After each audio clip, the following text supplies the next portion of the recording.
First, wanted to give an appreciation for Larry for having me on his streams before. That really allowed me to realize how much I love talking MFL and realize too how I'm not able to do that very often with everyone that I'm around. So looks like we got one person in here. So we're officially live. I don't really know what to do here, but just figured today, in general, had shared in Discord. Hey, Jimbo, you're the first one from Greece. Wow, you get some extra credit. I appreciate you joining. So good to know. Can you hear me? We'll have you be the test person then, if you can hear me. If the volume's all good. Rick, nice to see you. Hopefully this is all good for everybody. But yeah, so we're just gonna love it. You can hear me.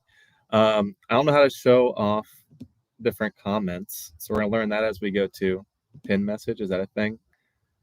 Either way. Anyway, we're gonna just start talking and see what happens, and we'll learn as we go. So I was actually, Jimbo, listening to episode 442 of the When Dirt cast the other day, just a moment ago. So I was trying to think back as far as what the process was like whenever it started. Where were we at that point in time? And so we had that episode June 3rd, I think, of last year. And so at that point in time, I was starting the process. I had gone from 14 clubs to 19. We were talking about putting 50 overall players in Stone and how great it was because they wouldn't relegate. I bought 5 clubs from that transfer window, which is why you were having me on. At the time, I had 346 players. Man, how times have changed on that as well. But yeah, just kind of cool to think about. People ask what the process has been like, how it's gotten to this point. It's really one of those things that it's just really escalated quickly, and I've enjoyed it to this point.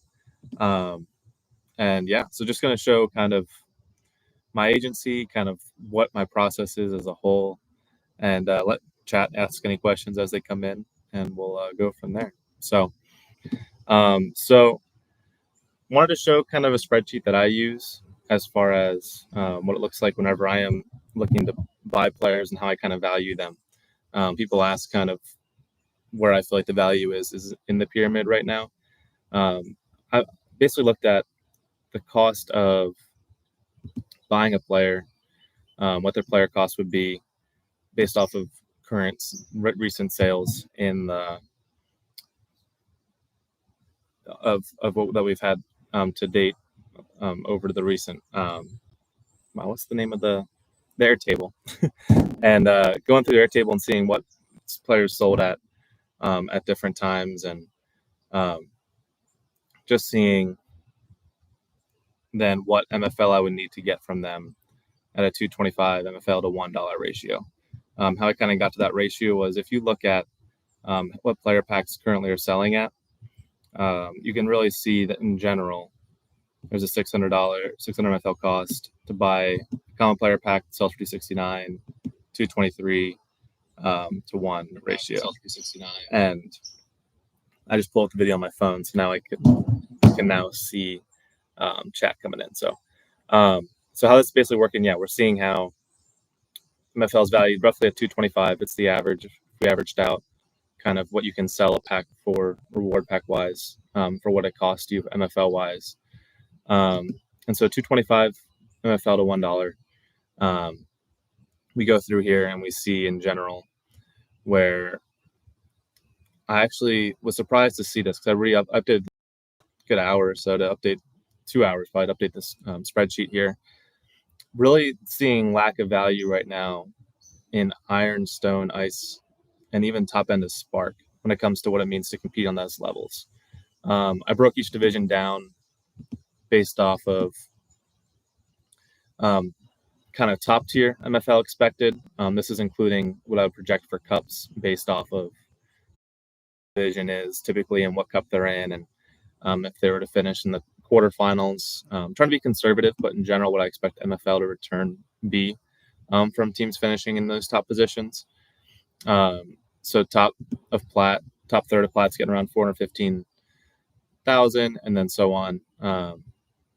We see as time goes on, where the leagues go on, how different amounts of NFL returns are. And this is also using the tables we have resources to in NFL Manager. where thanks, Jimbo. Yeah, I'm more of a numbers person than I'm a words person, which is you guys are coming across now. Am I trying to explain this? But each of these overalls represents kind of where I see a team needing the average for to compete at a certain spot in Plat. So, for example, this 91 overall club on average is going to be top half of Plat or top third quarter of Plat.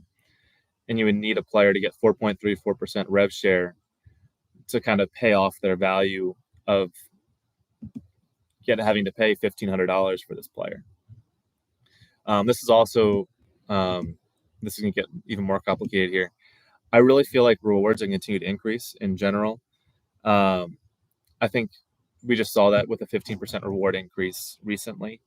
And that was after just 4 seasons of initially adjusting the payouts. So this reward increase can both kind of compensate for MFL increasing rewards, or if we just see rewards increased from a standpoint of your players developing and being a little bit better in the division they're currently at. So overall, this, for example, is, again, a 79 overall player, age 22 and a half, average of being what comes out of the pack, right? And we're going to see that this player typically should be playing based off averages right now in the top third of iron. So you need a 7.64% rev share in iron at that top level to receive your returns for your having this player be bought at that price. So this goes on and on. So really right now I'm seeing a lot of value, surprisingly enough, in bottom part of diamond, in plat, gold, and really up till bronze. Then really when you're talking about buying and selling players, looks like it's a better time to sell right now because it's hard to recoup the value of these new players coming in at these levels. Of course, you're hoping for progression, but again, so is everybody else. And so really, if you have a player that's starting out here in stone, everyone else around you is progressing, it's hard to actually see that player jump up on an average basis. Everyone's going to progress on an average basis in the long run, which is why I like having so many players, so many clubs, because I can really count on the averages to come through. To Beast, I'm sure your spreadsheet is great, but this is something I've definitely adjusted more so, and I'm not taking anything away from yours, because this is all, again, a lot of assumptions in this too. This is kind of where I see players supposed to be. This kind of helps me from a packing player perspective, but then this is from the market perspective. And so if I'm going to go into the market right now and say, okay, let's look at this player. So $34 for 67-year-old, 24 age, see no progression, but he's a newer player. So he's in the newer player category as far as age goes. So $34 for a 67. So newer player, $34, 67 overall. And I think I said he was 24. But again, I won't get to use him for next season, so I'm going to say he's 25. So 25, 67-year-old. If we go across here, where is the 67 at? Oh, 67. It's somewhere between 68 and 65.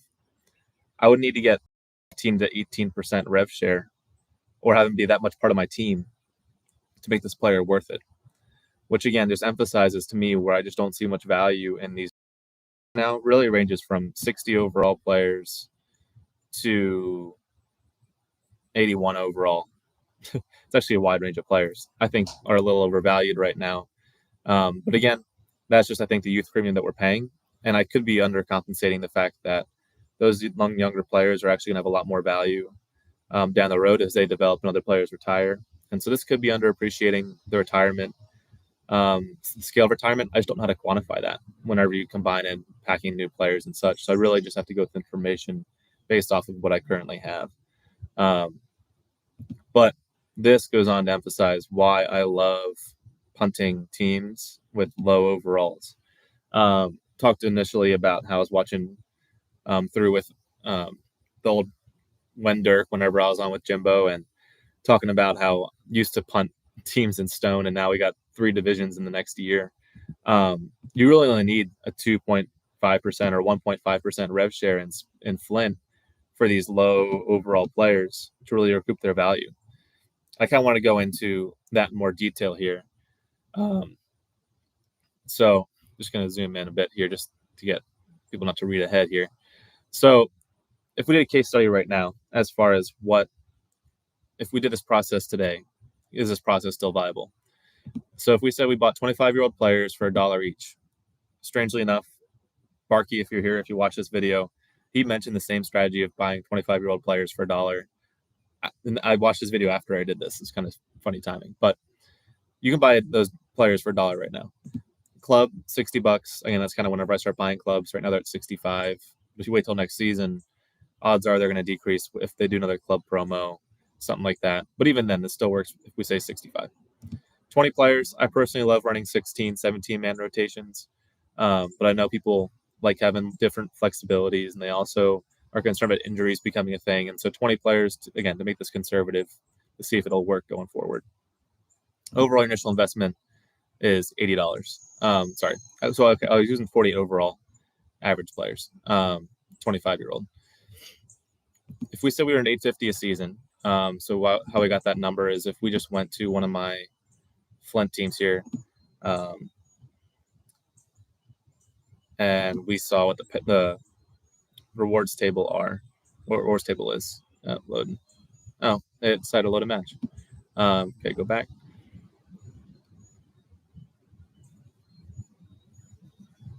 I don't think it's liking this heat very much. Might have to, we can look at it over here. So 600 to 625 for bottom part of Spark, combine in periodic cup runs. I'm saying 850. Just have to trust me on that.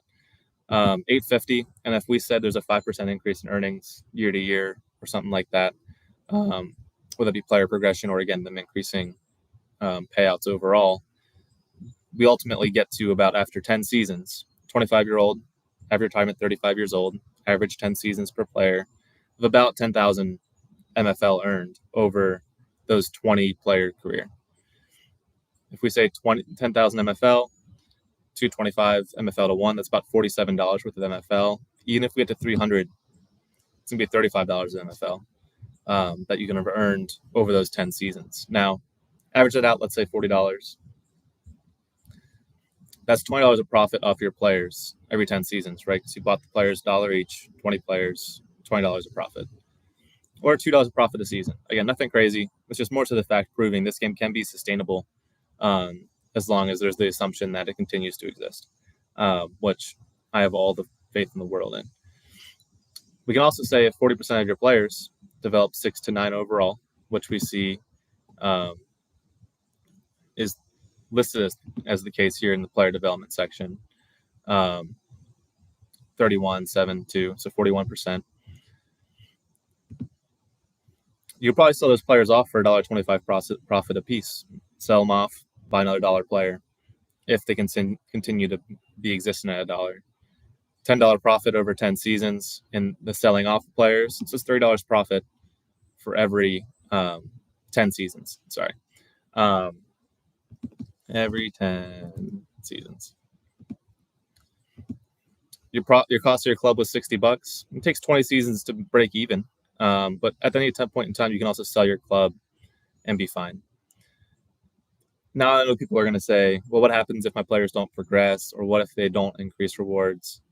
Even if it just stay $850 for 10 seasons, you're still at 80 cents profit per season, or $28 over those 10 seasons, plus $20 buy-ins, so $8 per player. There are just a lot of ways where you can stay profitable or can stay break even in the lower divisions of MFL. So I think the process can still be alive for those that want to jump in now. Of course, there's only so many clubs, so not everyone can do it. But I think it's totally viable. And the only thing stopping me from getting more clubs is the fact that I just simply don't have the time to manage all these clubs. But I did want to go into that a little bit as well, just to show kind of what my kind of club layout looks like. So I have one gold club.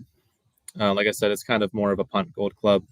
just more for farming rewards. Still feeling the best team I can with those minimum players that need to be in there as far as overalls go. And I'm focusing on the cups. And so 2-0 in the cups, not doing great in the league. My silver club, this is kind of the main club I do care about the most as far as doing well.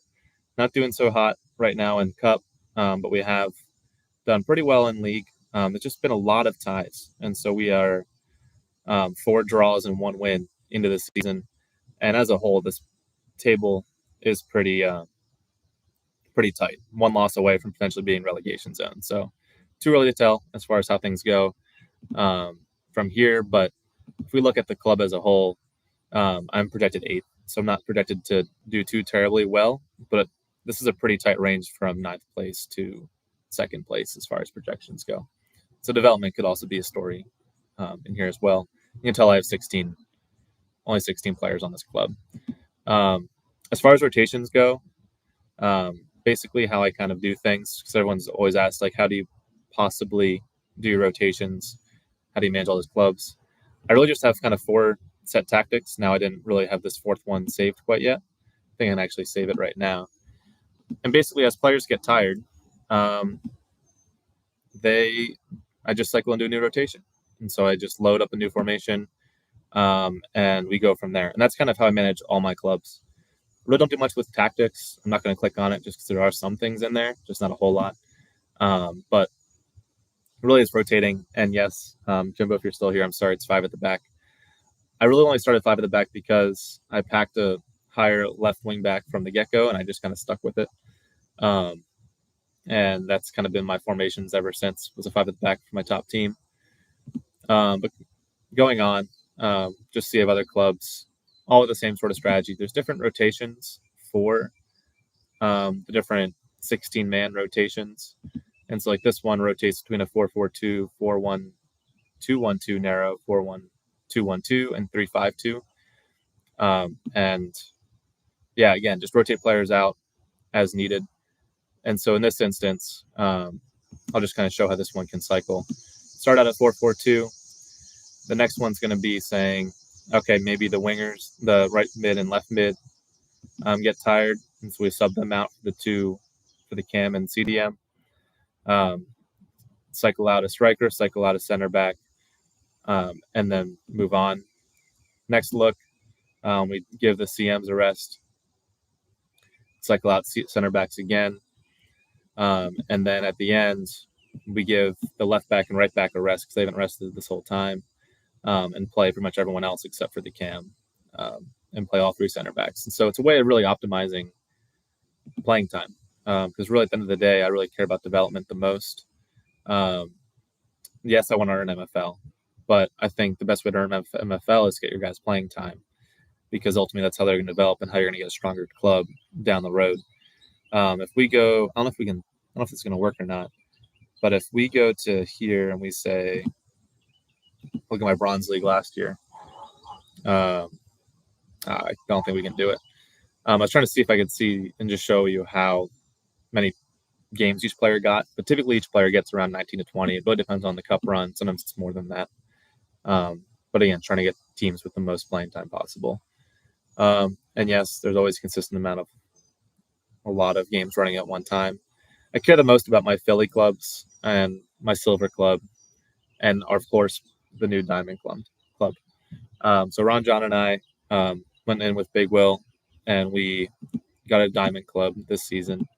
Going to go there through this guy. So it's been a tough start to the season for the Diamond Club, which was, I wouldn't say not expected as far as our ratings perspective go. We do have the 2nd lowest ratings in Diamond. Looks like Samba is the only semi-farm club. I was hoping to have another farm club in here to make our job a little bit easier. But Ron John's done a great job sort of fielding this club. And though we've had some losses, they've been some tight losses against some good clubs. Some of them we've actually had a higher expected goal in, XG in, but just didn't come through. But great little run here. Of course, there's the punt club. There's the farm club that's in Diamond. And then getting 2 wins to start Cup is always a great sign. We kind of split this club up amongst the three of us. I have 6 players in here, and the other guys each have 5. At the time, my players were a little bit lower overall, and so I volunteered to put the 6th player in. But I also want to touch on those players a little bit as far as my agency goes. So looking here, this is why I really like the farm sort of aspect. There's the one downside of filming outside, so sorry for the dogs.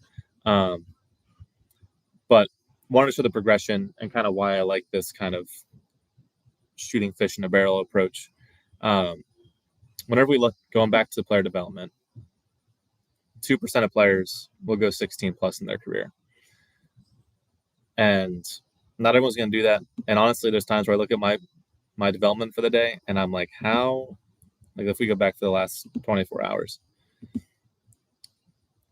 we got 1+2, but outside of that, good amount of +1s. And this last 24 hours, double match day in place.